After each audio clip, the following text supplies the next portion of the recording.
Welcome to another video from Israel Ahad, and welcome to another session which we're going to be continuing our study of the Seven Seals. This will be headed Seven Seals Part 2.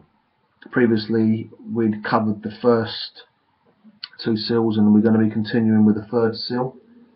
So without further ado, may the Ruach HaKodesh, our Heavenly Mother, give us guidance and wisdom as we begin to look at this third seal.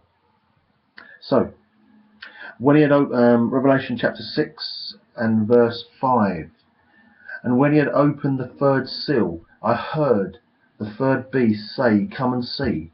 And beheld, lo, a black horse, and he that sat on him had a pair of balances in his hand. And I heard a voice in the midst of the four beasts say, A measure of wheat for a penny, and 3 measures of barley for a penny, and see that you do not hurt the oil and the wine. Oh, so as you can see here, we've got a lot of food for thought. As you can see in the previous two seals, we saw that the white and the red horse rider were parallel to the work of the two witnesses, bringing a message of truth and a message which would divide Israel and which would divide God's people and separate the wheat from the tares. So, pretty much continuing on that theme, as we see here, we have a black horse rider with a pair of balances in his hand. So obviously we need to understand what is being said here and why this rider is carrying a pair of balances. So if we turn to Daniel chapter 5, Daniel chapter 5, or is it Daniel chapter 6? We see here, there was a scenario here where I do believe it's Belshazzar, one of the Babylonian kings, was having himself a bit of a party, and we can see here there was some writing which was put on the wall, and it's spelled Daniel 5 verse 25, and it says here, and this is the writing that was written, mene tekel upharsin. It goes on to say, this is the interpretation of the thing. Mene, God have numbered thy kingdom and finished it. Tekel, thou art weighed in the balances and art found wanting. Peres, thy kingdom is divided and given to the Persians. So here we see, according to the biblical interpretation, a pair of balances. Verse 27, thou art weighed in the balances and art found wanting. So we can see here that balances, weighing scales, in this context is judgment. So when we go back to Revelation chapter 6 verse 5, we see here, we saw in the previous two seals that a message of truth is coming, a message to take peace from the earth. We've said it's the work of the two witnesses, and this is pretty much continuing in the same theme of judgment and being weighed and being measured. Because if we look, because we said the seventh seal is an overlap of all the other seals, and we said we're going to cover the other seals, we can see here the parallel of this work, because in Revelation chapter 11, where we begin to talk about the two witnesses, it says here in Revelation 11 verse 1, there was given unto me a reed like unto a rod, And the angels stood, saying, Rise and measure the temple, the altar, and them that worship therein. So this act of measuring, this act of weighing scales, that's what weighing scales do. They measure you. So everybody's going to be judged. The living. This is primarily a judgment of the living first, and then the dead. So we can see here there is obviously a correlation with what we spoke about the first two seals. Moving into the third seal, we see a weighing being taking place, a measuring, and this is pretty much going to be shown as we move on in the seal. Reading again from verse 5 of chapter 6 of Revelation. When he had opened the third seal, I heard the third beast say, Come and see. I beheld, and lo, a black horse. And again, this horse is black because, again, it's a darkness. You know, white. The white horse is white because it's typical of light. So it's at the beginning of the ministry. There is light. The red horse brings sin. It exposes the sinners in Zion, and by the black horse, you know, there is the spirit of Yahuwah has done the job. You know, there's no more light for the sinners in Zion. You know, there's a interesting. If we go over to Zechariah, Zechariah chapter 6 parallels these seven seals, and we can see here. I'm going to read from verse. We'll do another study on Zechariah 6 at another time, but here we see here from verse 1. It's a very interesting chapter. I turned and lifted up mine eyes and looked, and behold, there came 4 chariots out from between 2 mountains. These 2 mountains are the 2 houses of Israel, Yehuda and Ephraim. The mountains were of brass. In the first chariot were red horses, in the second chariot black horses, in the third chariot white horses, and in the fourth chariot grizzled and bay. And I answered and said unto the angel that talked with me, What are these, my master? Verse 5, and the angel answered, said unto me, These are the 4 spirits of the heaven which go forth standing before the master of all the earth. The black horses which are therein go into the north country, and the white go after them. So you see here, the black and the white, they go into the north country, because that is where the majority of Yahuwah's people are. The north country is a Babylonian captivity, because Babylon was in the north. And the black horses which are there and go into the north, the white go after them, and the grizzled go towards the south. And the bay went forth that they might walk to and fro throughout the earth. And he said, Get you hence, walk to and fro throughout the earth.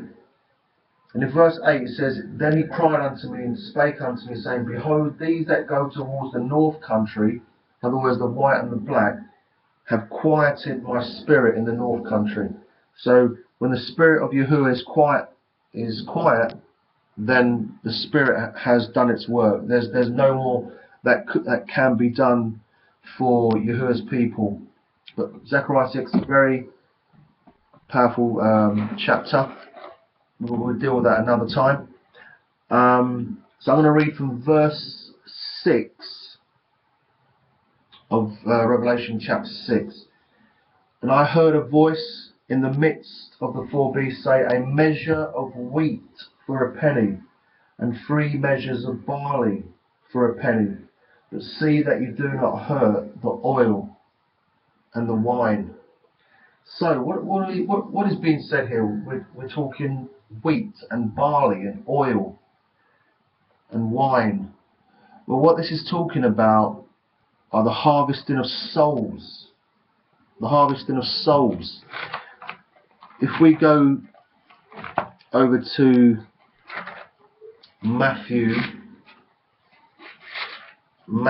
chapter 13, there was a parable which Yeshua spoke about, and I'm not going to read the whole chapter, but we're going to touch on one or two verses. I'm going to read verse 29 of Matthew 13, and it says here, "Nay, but he said, nay, lest while ye gather up the tares, ye root up also the wheat with them. Let both grow together until the harvest. And in the time of harvest I will say to the reapers, gather ye first the tares and bind them in bundles to burn them, but gather the wheat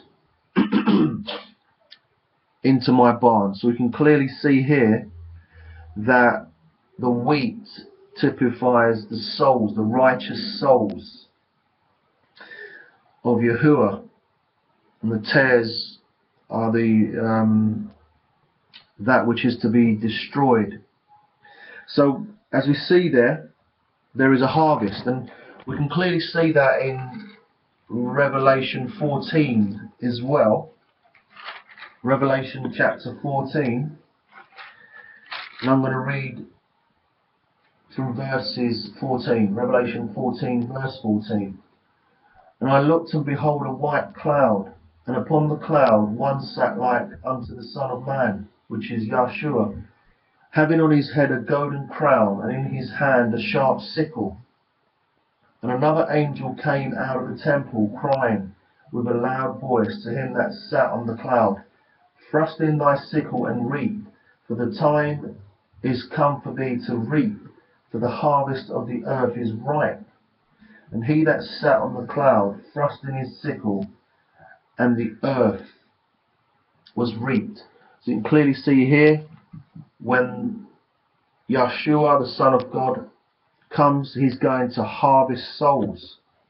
So, going back to Revelation chapter 6, the third seal, we can clearly see here on verses 5 and 6, when he had opened the third seal, I heard the third beast say, "Come and see.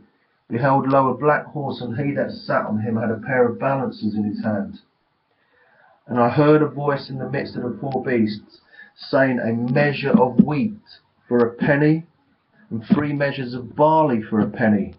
But see that you do not hurt the oil and the wine." So the other aspect of this seal is that it says a measure of wheat for a penny, and 3 measures of barley for a penny.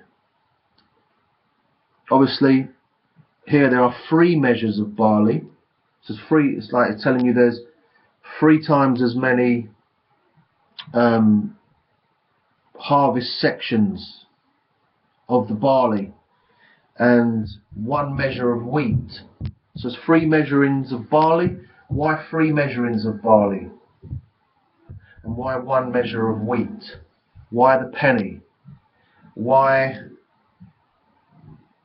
do not hurt the oil and the wine? Well, this is closely related. As I said, every chapter in the Bible, and especially in Revelation, can be explained elsewhere in the Bible. This is why Peter said that no prophecy is of any private interpretation. Holy men of God spake as they were moved by the Ruach HaKodesh, the Holy Spirit, and they gave utterances to the truth. So whenever we want to, the Bible, basically what that means, the Bible interprets itself. You can't begin to input interpretation into Scripture without moving here a little, there a little, and showing through typologies and so forth, and that all the different analogies and so forth, and giving the explanation of these particular verses. First of all, we're going to deal with the penny, what the penny means. So it says a measure of wheat for a penny and 3 measures of barley for a penny. And this particular seal is explained fully in Matthew chapter 20, which we'll be dealing in another video as well. So Matthew chapter 20, when I get there, Matthew chapter 20, it's a very powerful chapter.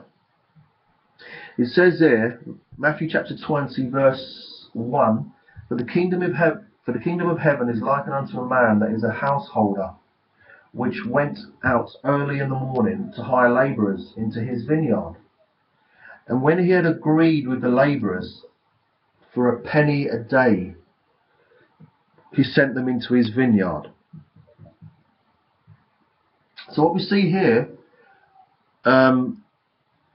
Yeshua is talking about a vineyard. The vineyard is his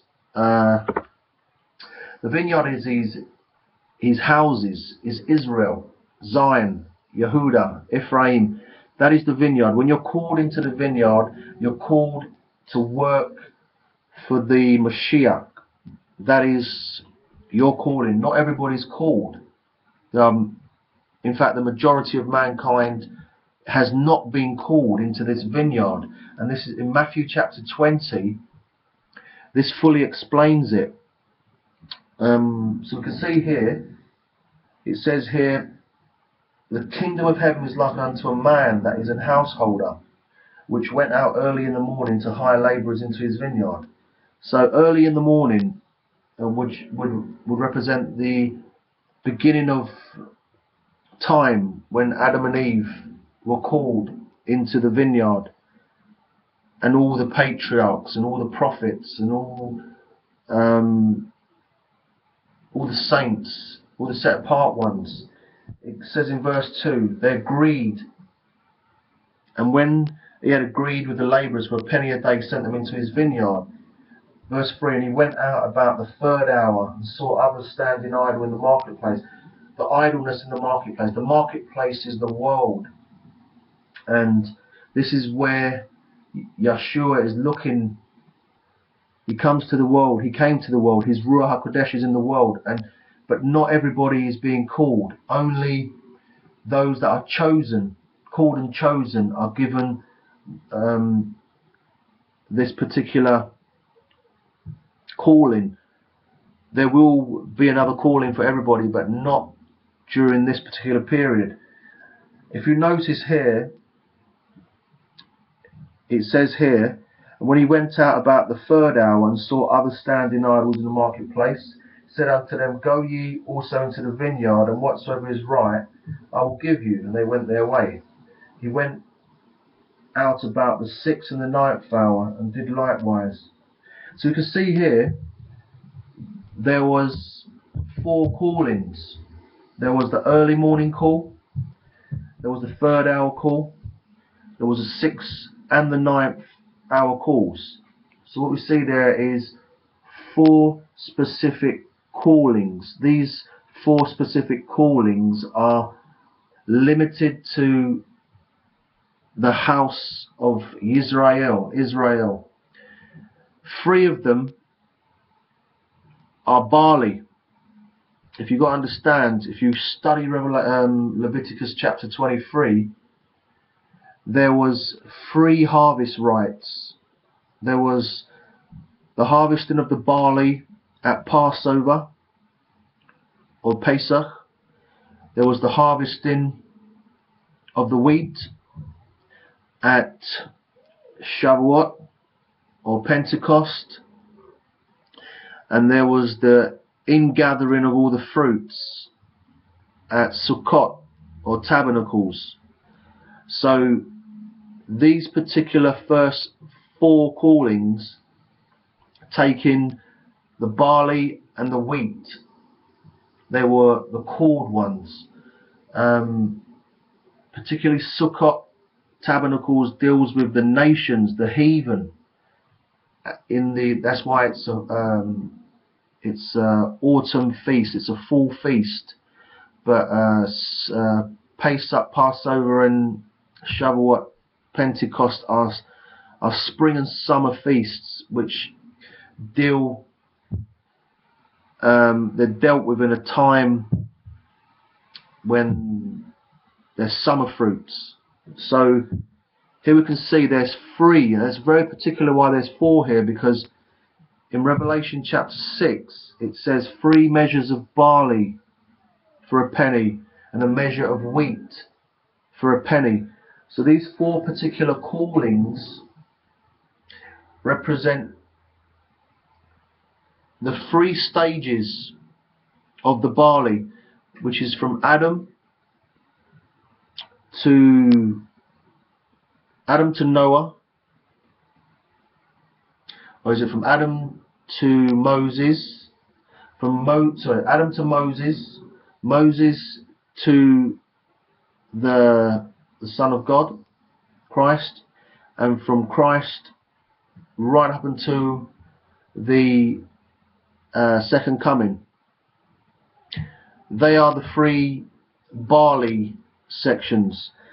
The 9th hour section deals particularly with a wheat. There, the wheat is going to be living. The wheat portion are those to be gathered in the last days from amongst the living. So what we have here, so we have a dead group being covered from Adam right up until the judgment of the living begins, and then we have a judgment of the living which covers the wheat. So they're the particular 4 callings. This is why we'll be going back to Matthew chapter 20 to deal with another portion of that chapter which deals with the heathen. So actually I'd like to go to Joel as well, just to sort of bring out this barley wheat harvest process, which is discussed in Joel as well. In Joel, here we see Joel chapter 1 verse 10, Joel chapter 1 verse 11. Be ye ashamed, O ye husbandmen, howl, O ye vine dressers, for the wheat and for the barley, because the harvest of the field is perished. So we can see here the prophets knew that the wheat and the barley were harvests that spoke about Israel, and this is why in Revelation it takes up that notion of wheat and barley. So if we go back to Revelation chapter 6, we begin to pick up a picture of the wheat and the barley. And actually we didn't actually cover we want to cover that in a bit more detail in Matthew 20, which we can clearly see that the penny represents their reward, which everybody gets a reward in the last days. It's eternal life. It says here, for the kingdom of heaven, verse 1, is likened unto a man that is an householder, went out early in the morning to hire labourers into his vineyard, and when he had agreed with the labourers for a penny a day, he sent them into his vineyard. So in verses 9, let's have a look, verse 8, it says this, so when probation had shut, the work of the Ruach is done. There's darkness upon the earth now. When even was come, the master of the vineyard, verse 8 of chapter 20 of Matthew, saith unto his steward, call the labourers and give them their hire, beginning from the last unto the first. And when they came that were hired about the 11th hour, they received every man a penny. So every man receives a penny. You know, it's at the end of the day, there's not going to be no great ones and lesser ones. Ultimately, there are positions of power within the structure of the kingdom, but eternal life, the gift of God is eternal life, and that's what the penny represents. So if we go back to Revelation chapter 6, we get a picture which is being formed here. So we see in verse 6, and I heard a voice in the midst of the four beasts say, a measure of wheat. So this measure of wheat is going to be the saints, predominantly the 144,000, and those from the house of Ephraim, which are to be gathered in the time of Shavuot, the antitypical Pentecost. And if we go back to Leviticus chapter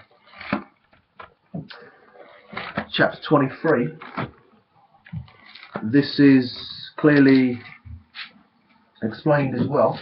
Leviticus chapter 23, it says here,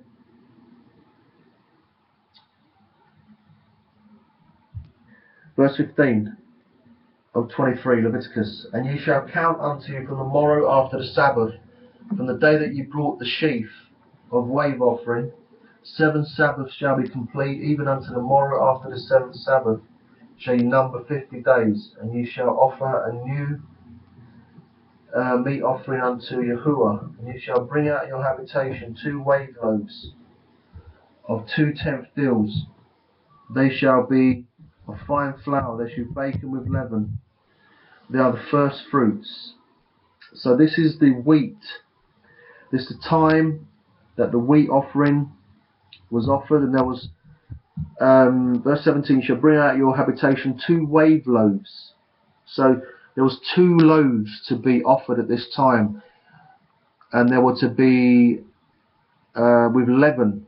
So that represents that the living still contained the leaven in their makeup. Leaven is sin, and so the two loaves represent the house of Yehuda and the house of Ephraim, which are to be offered at this particular time. The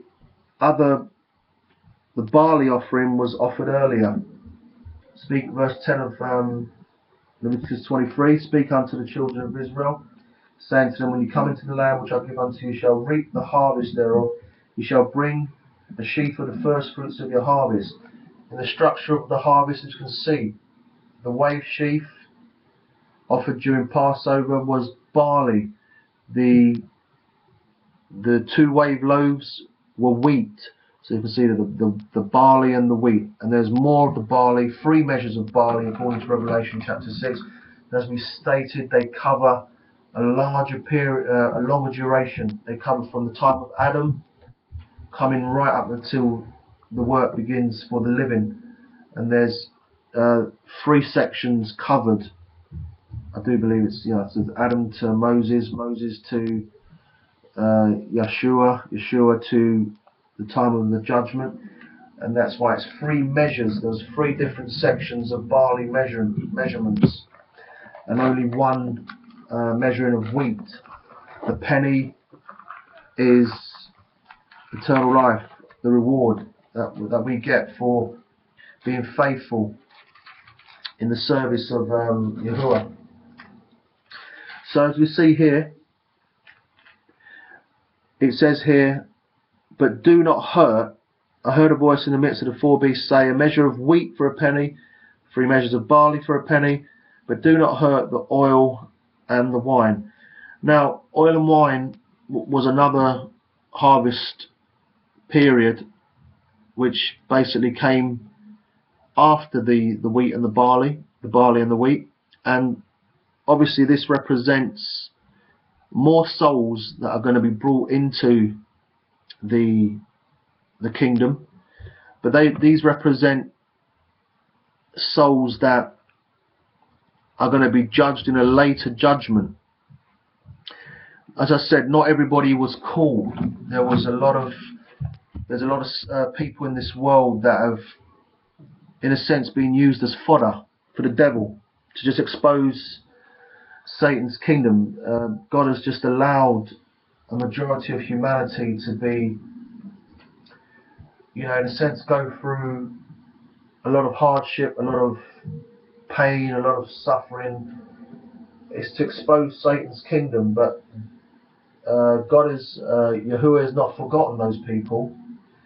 They've just not been called, but they're going to come up in a special resurrection, which these people will, for the first time in their lives, have a chance to know Yahuwah and his son Yeshua. And it's spoken of again in Matthew 20. If you go back to Matthew 20, and these are what are called they are called at the 11th hour, the last hour of Earth's history before the new world order. I like to call it the new world order, Yeshua's new world order of righteousness and peace.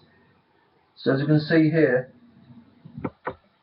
in chapter 20 verse 6, after the other callings, the early morning call, the third hour call, the 6th and the 9th hour call, which relates to Israel because they were called, there's a group of people here which were never called. It says here about verse 6, and about the 11th hour he went out and found others standing idle, and saith unto them, Why are you standing here all the day idle? And they said unto him, Because no man hath hired us. He saith unto them, Go ye also into the vineyard, and whatsoever is right ye shall receive. Now notice here, this is like a symbolic analogy of all the people who've lived from Adam up until the entire 6,000 years of Earth's history, the current history of the Earth, who have never been called. Why? As you can clearly see here, it says they were standing all the day idle. And he said, and about the 11th hour he went out and found others standing idle, and saith unto them, Why are you standing here idle all the day? Verse 6. Not one person doesn't live for 6,000 years. So obviously this represents a bulk of people who were standing idle the whole day. The day is typified of the time of probation, and it covers a 6,000 year period, 7,000 including the millennium. And these people were standing idle the whole day. So they said in verse 7, because no man hath hired us. Who was doing the hiring? It was Yeshua who was doing the hiring. Therefore he had the power to hire them throughout the whole day, but he chose not to hire them, clearly showing that Yeshua is calling some and at the moment not calling others. And so at the very end of time, there has to be a resurrection of all these people who are to come up and given an opportunity to know Yahuwah. And I do believe there is a special resurrection spoken of in Revelation chapter 20. I know a lot of people have their own take on this particular chapter and verses, but I believe this is a special resurrection. It says here, and I saw, chapter 20 verse 11, and I saw a great white throne, and he that sat on it, and him that sat on it, from whom the face of the earth and the heaven fled away, and there was found no place for them. And I saw the dead, the small, the great, stand before Elohim. The books were open, and another book was open, which is the book of life. And the dead were judged out of those things which were written in the books, according to their works. And the sea gave up the dead which were in it, and death and hell delivered up the dead which were in them, and they were judged every man according to their works. And death and hell were cast into the lake of fire. This is the second death. And whosoever was not found written in the book of life was cast into the lake of fire. So you see here the fact that the book of life is opened. You know, it gives an opportunity for these people to have their names written into the book of life for the first time. So we can see here then that the third seal is a very important seal. It deals with we could say a lot more on this. And as we go back to Revelation chapter 6, we can see here, therefore we can see that the oil and the wine represent another harvest period of this, those who have never ever had an opportunity to know Yahuwah. This is why it says at this time, do not hurt the oil and the wine, because they're to be, you know, their judgment is at a later period. The third seal is only to deal with Israel, the wheat and the barley. This is why the Bible is so beautiful, when it breaks everything down and gives us fine details about this harvest which is to come. So that's about it. I hope you've been blessed, and next time we'll be dealing with the fourth seal. So shalom for now, until next time.